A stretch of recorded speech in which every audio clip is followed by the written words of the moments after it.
In the summer of 1941, a German anti-tank crew opened fire on a single Soviet tank. Their first shell struck the tank's armor and bounced off. So they fired again, and again, and again. By one account, that single gun crew fired 23 times at one tank. 23 shells, and the tank's armor shrugged almost all of them off. It was the most heavily protected tank on the battlefield. But here's the part that should chill you. In all that time, the tank barely fired back because its crew couldn't even see where the shots were coming from. The best armored tank in the world was standing there. Blind? That tank was the Soviet T-34. And in 1941, on paper, the T-34 was a bombshell. Its armor was sloped so cleverly that German shells simply glanced off it. Its gun could kill at ranges German tanks couldn't match. Its wide tracks carried it across mud and snow that swallowed everything else. German generals were stunned. Some called it the finest tank in the world. So here's the riddle this whole story turns on. If the T-34 was that far ahead, why did it spend the first 2 years of the war getting slaughtered? Because it did get slaughtered, often losing 2 or 3 tanks for every German tank it killed. And the tank doing most of that killing wasn't some feared monster. It was a plain, aging German workhorse the Soviets had already outclassed on every spec sheet. The Panzer IV. So how does the worst tank keep beating the better one? The answer is the reason so many people get this story wrong. Because a tank doesn't fight on a spec sheet. It fights through the eyes and the hands of the 4 or 5 men crammed inside it. And the factor that truly decided this fight wasn't armor, or the gun, or even numbers. It was something quieter. Which crew could spot the enemy first, talk to each other, and land the first shot? The T-34 had the better armor. And the better gun! The Panzer IV had something that mattered even more. It let its crew fight as a team, while the T-34 fought blind and alone. To understand how that happened, we have to meet both machines starting with a dying man, driving a tank through the snow. The man who created the T-34 didn't start out building weapons. Mikhail Koshkin began his working life as a candy maker, a peasant boy from a poor village. He clawed his way up to become one of the Soviet Union's brightest engineers, and he was haunted by a problem. In the Spanish Civil War, Soviet-built tanks had proven thinly armored and prone to catching fire. Koshkin became obsessed with building something better, a tank that could actually survive. His idea was revolutionary thick armor, angled steeply to deflect shells, on a fast, wide-tracked chassis. He fought resistance from a military command that doubted him. But by early 1940, he had 2 working prototypes of a tank he named the T-34. To prove it to the Kremlin, Koshkin did something almost insane. He drove those prototypes nearly 2,000 kilometers, from Kharkiv to Moscow and back, in the dead of a Russian winter, through snow, ice, and freezing wind. The tanks made the entire journey under their own power. It was exactly the kind of proof Stalin's generals needed to see. The demonstration worked. The T-34 was ordered into mass production. But that brutal winter drive had done something to Koshkin. On the freezing road, he caught a chill that turned into pneumonia. He kept working as his health collapsed. Doctors even removed one of his lungs. Nothing could save him. In September 1940, Mikhail Koshkin died. He was 41 years old. He died 9 months before Germany invaded, and he never saw his tank fire a single shot in anger. His deputy, Alexander Morozov, took over and carried the T-34 into the war. And when that war came, Koshkin's creation stunned the world. In 1941, German shells hammered the T-34 and simply glanced away off its sloped steel. Its 76mm gun struck from ranges the Germans couldn't answer. Its diesel engine was less likely to burst into flames than the gasoline engines around it. German commanders were shaken. This was a tank better than anything they had. Their standard anti-tank gun, a little 37mm, fired shell after shell that just bounced off the T-34's hide. German crews bitterly nicknamed that gun the door knocker because against a T-34, all it did was knock and give away where you were hiding. Only the heaviest guns field artillery, or the dreaded 88, could reliably stop one. In one early clash, a single T-34 is said to have held up an entire German column on its own, for soldiers who had rolled over every enemy in their path. This was something new, and it was fear. Alarming reports of the T-34's superiority flooded back to the German high command. The panzer generals who had crushed France in weeks were suddenly outclassed by a tank they hadn't even known existed. And yet, out on the battlefield, those magnificent tanks kept dying, because Koshkin's masterpiece hit a terrible flaw, and it was a flaw that punished the men inside it.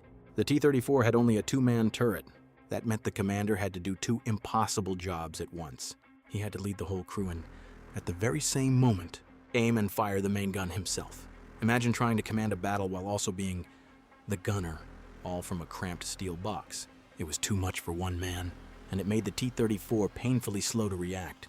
Worse, the crew was nearly blind. The vision devices were poor, and the gun sights were far behind the sharp, clear optics the Germans used. A German officer described watching T-34s clump together in battle. In his words, like a hen with its chicks. And then there were the radios. Most T-34s didn't have one. Only a commander's tank carried a radio. The rest of the company was expected to follow along by watching signal flags. Signal flags in the smoke, dust, and chaos of a tank battle. So picture what that actually meant. A platoon of T-34s would roll into battle unable to see well, unable to talk, each commander drowning in tasks. They couldn't split up to engage different targets.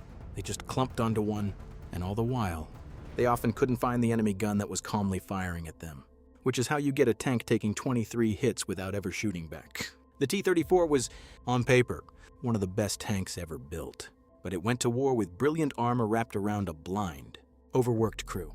And in the final days of June 1941, all of it, the brilliance and the blindness, collided in one place, in the fields around three small towns called Dubno, Lutsk, and Brody. The Soviets hurled thousands of tanks at the advancing Germans. It was one of the largest tank battles in all of human history by some counts, even bigger than the famous clash at Kursk 2 years later. And on paper, the Soviets had everything they needed to win. They had far more tanks, and they had the superior T-34s and heavy KV-1s machines the Germans could barely scratch. What happened next should have been a slaughter in the Soviets' favor. Instead, it became one of the worst disasters in the history of armored warfare. The Soviet tank corps drowned in a flood of confused, contradictory orders and wandered the battlefield in chaos, with almost no radios. They couldn't coordinate with poor vision. They couldn't even find the enemy.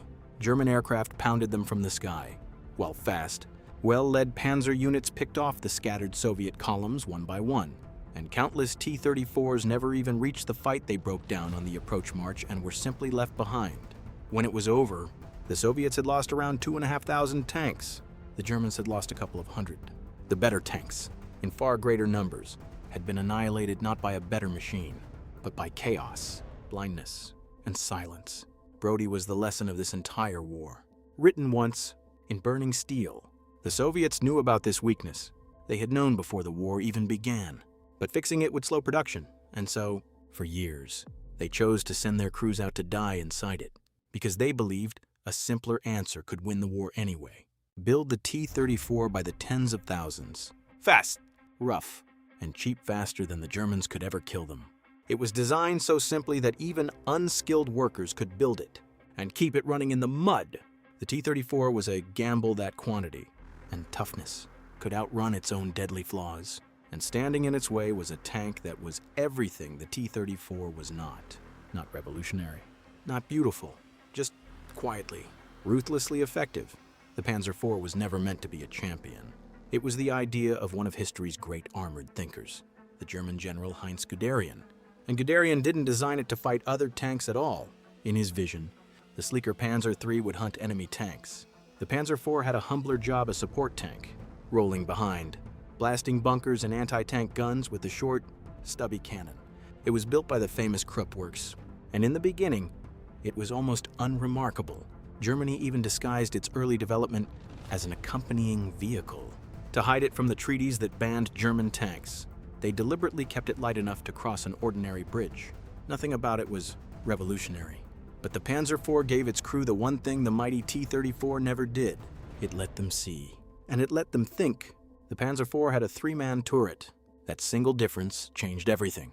The commander didn't have to aim the gun, a gunner did that. He didn't have to load it, a loader did that. The commander was free to do only his real job, to watch the battlefield and lead. He sat under a raised cupola with vision blocks all around, giving him a clear view in every direction. Many German commanders even fought with their heads out of the hatch, seeing everything, and every single Panzer IV had a radio.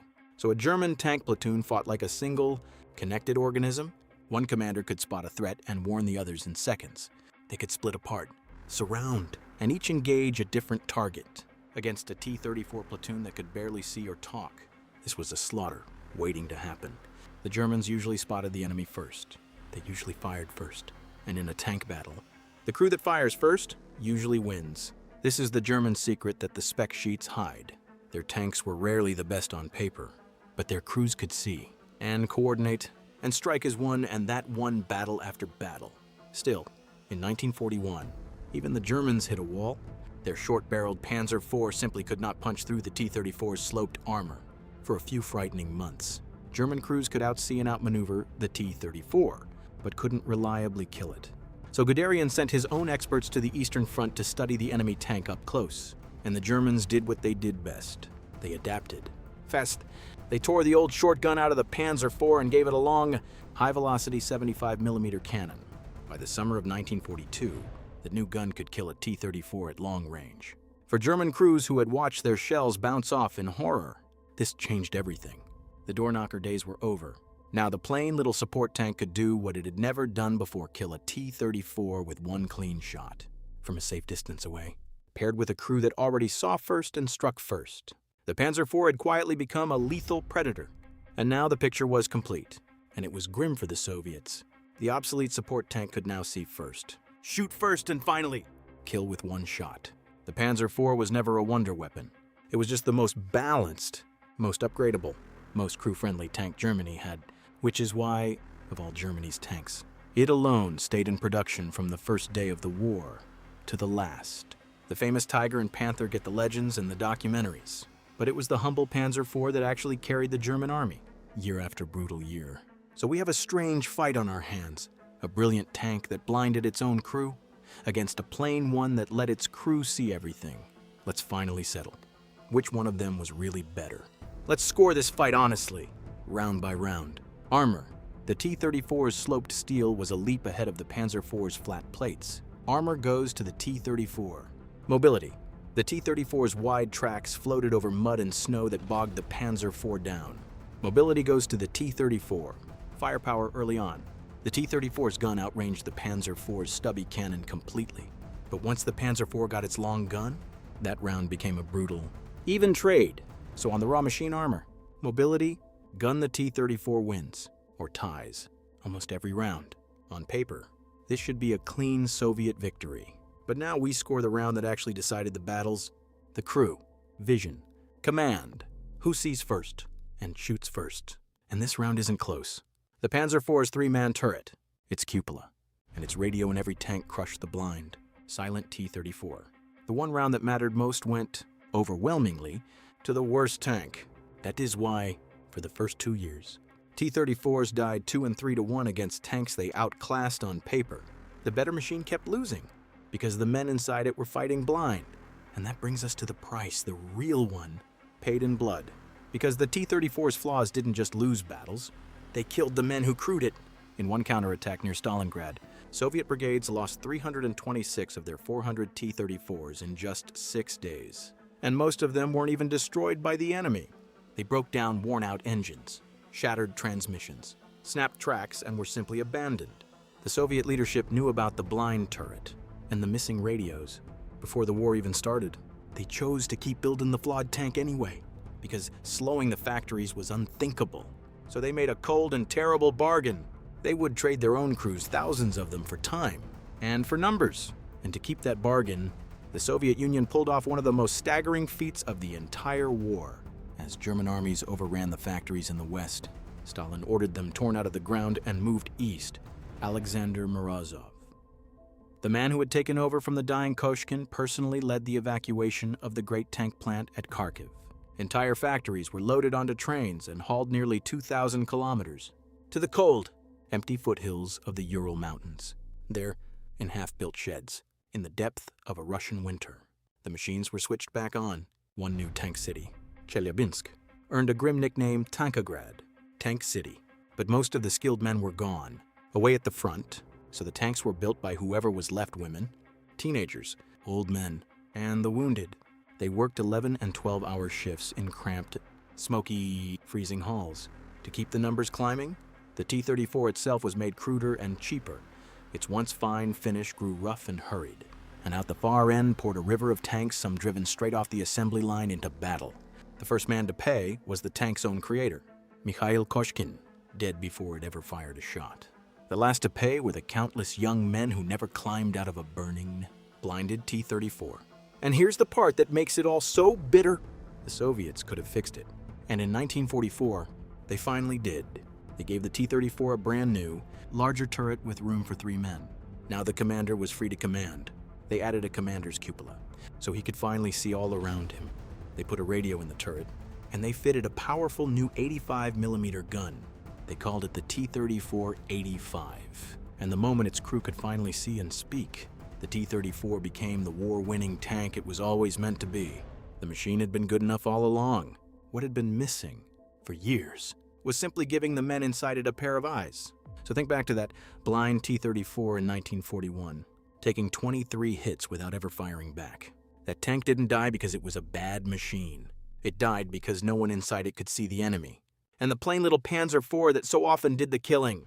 It was never the best tank in any single category. It just let its crew fight as human beings together, and that carried it to the very last day of the war. So we end where we began, with a question.